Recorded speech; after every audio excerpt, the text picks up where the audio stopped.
Just weeks after John Bolton's hardline rhetoric infuriated North Korea and nearly derailed a planned summit between Kim Jong-un and President Donald Trump, the U.S.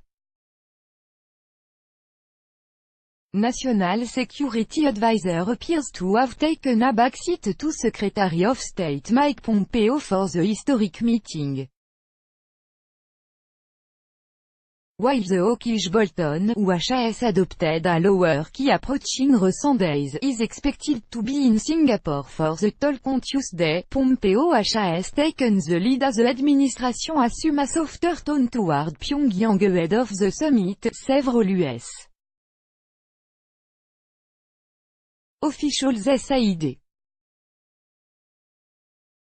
Pompeo's ascendance combined with Bolton's more muted public role illustrate how the sometime messy power dynamic in Trump's inner circle has played out going into the first ever meeting between U.S. and North Korean leaders. But Trump's ability to deliver the biggest foreign policy success of his presidency could rest heavily on the team has still cobbled together to advise him after announcing in March he was prepared to meet Kim in an effort to persuade the North Korean leader to give up a nuclear arsenal that now threatens the United States. This summit is being thrown together faster than any we've ever seen for something this important, said one U.S. official, speaking on condition of anonymity. So unless we want the president to get played by Kim, I'll rest with the team that's putting this all together, Pompeo, first a Trump's CIA director and now his chief diplomat, quickly made North Korea's main focus.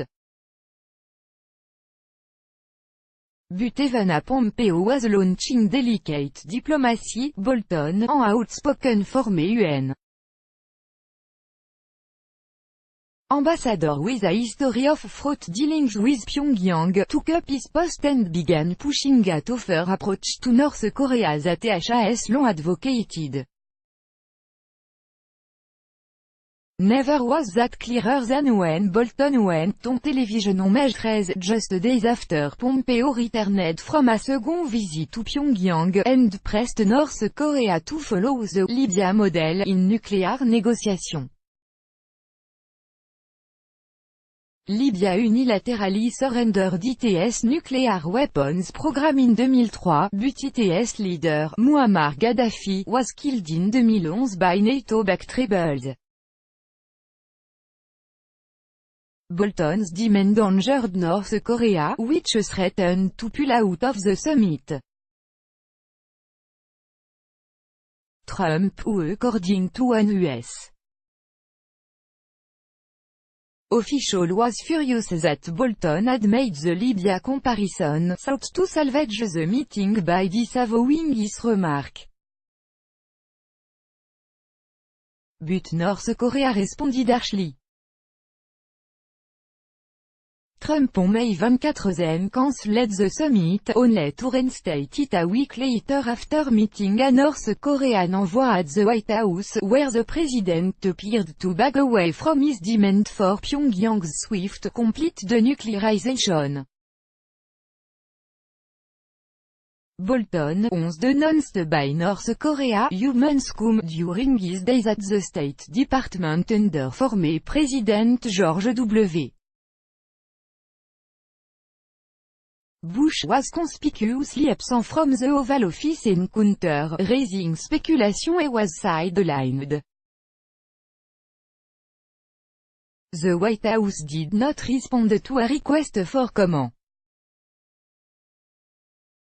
Taken the hint, Trump, however, has not frozen Bolton out on North Korea and remains a key player, according to multiple U.S. officials.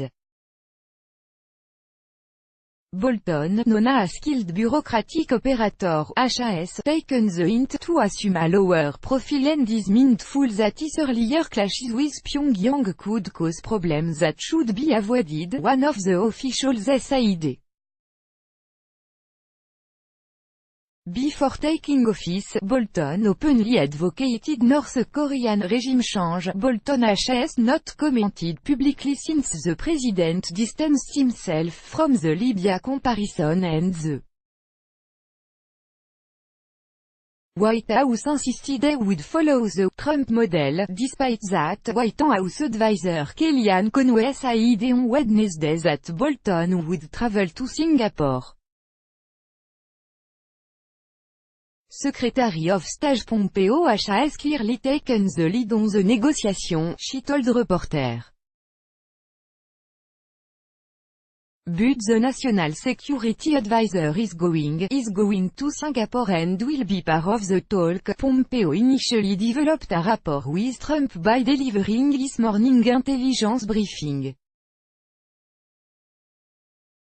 Trump is facing Pompeo is seen a key factor for entrusting him with the North Korea portfolio, but some U.S.